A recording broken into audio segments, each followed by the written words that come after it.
Hi guys, so today pupunta kami ng Jollibee and we will be leaving our house now. Here in Cambridge, we don't have a Jollibee, so we will travel an hour para lang makita yung Jollibee. There are nearby cities na pwede nating puntahan like Mississauga, Toronto, Brampton, North York.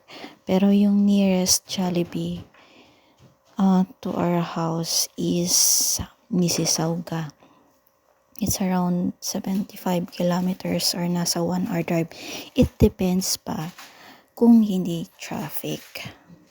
Meron din namang McDonald's which is 3 kilometer away from us, pero mas prefer pa rin ng mga bata yung Jollibee. Kasi nga, bida ang saya. So as you can see guys, yung mga puno dito natutulog and they will wake up pag summer na ulit. Don't worry, buhay rin yung mga yan. And medyo bored na yung mga bata, so they try to aliw themselves. Ayan, sobrang ganda talaga dito.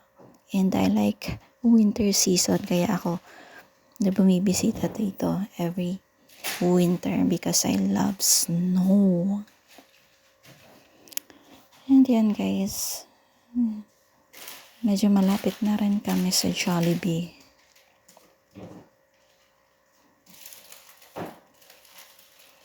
Very smooth lang yung road today.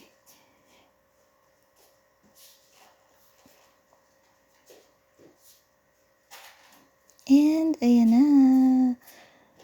Ikaw pa rin palang hanap-hanap, at kahit magpanggap di matatago ang iyong yakap.